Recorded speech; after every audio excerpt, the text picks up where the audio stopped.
Hello, friends, and welcome to Little Bean's Garden, located in Pomona, California, Zone 10A, established in 2015. My name is Sule, and I will be your host for today. So exciting! Today we will talk about the Keystone resistant giant pepper. I got the seeds from my gardener, and I will give you information on this pepper. I did a little research to gather this information for you. And then afterwards, I will give you information on how it did in my garden, in my growing zone, in my climate. All right, let's hop to it. This variety is an heirloom variety. It is believed to have been developed from a cross between the California Wonder and a Hungarian. The resistant part of the name is due to its resistance against the tobacco mosaic virus.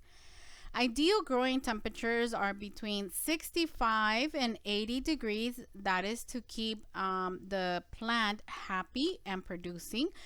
And days to maturity is between 70 to 80 days. It is a sweet and thick wall pepper, large pepper variety, ideal for stuffing and grilling. Dense foliage prevents sun scalding. The pepper goes from green to red when mature. It is high in vitamin C and low in calories, so it is great for healthy eating. It does require full sun, although we're going to talk about that a little bit further in this video. It likes its soil moist, but like other plants, it does not want the soil soggy.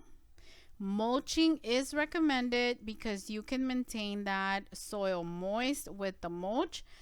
And now let's talk about how it did in my garden. Now in my garden, it did absolutely fabulous. It grew very, very nicely for me. This is actually, I think, the third year of me growing this variety. And I know that I mentioned that it requires full sun. Just be careful for people that live in my same type of climate. I am in growing zone 10A. Just to give you an idea, be careful with that full sun recommendation. In my climate, in my area, in my garden, I need to provide them with some sort of protection against the sun. If not, all the peppers get sun scald and they're not pretty. I mean, you can remove whatever was wrong with it and eat the rest. However, I don't like it. I want my peppers to look nice and pretty. So they do need protection from the sun in places that are similar to mine.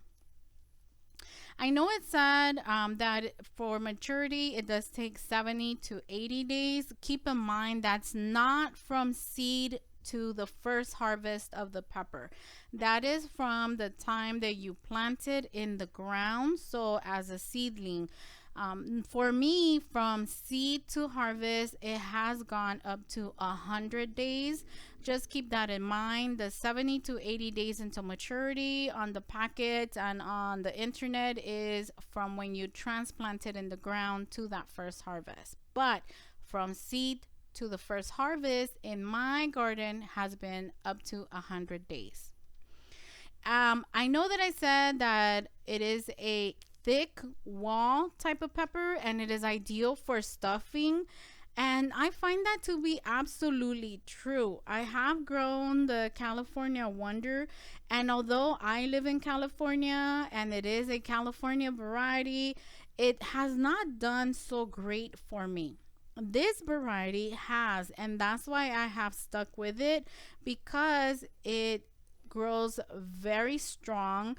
The leaves remain green and vibrant, and the peppers are big and beautiful.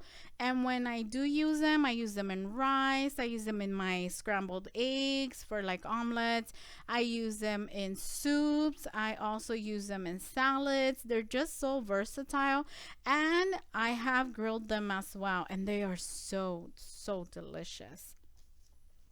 So the only thing that I will say for my garden is that it needs a lot of protection from the sun. It does need that mulching. Right here, the plants that you see, they don't have a lot of mulch because I had that I had another canopy close by, so after 4 p.m. it gave them protection from the sun, so I didn't need to add the shade cloth. But like I said, if you live in a climate similar to mine, you will need to provide it with some sun protection. Now with these pepper plants, I do make sure that the soil has nitrogen, calcium, and phosphorus. And then every 2 weeks, I do give the plants fish emulsion. If I feel that they're not, green enough for my taste, then I will add fish emulsion 3 weeks in a row. Every week I will add for 3 weeks in a row, and that helps them out tremendously.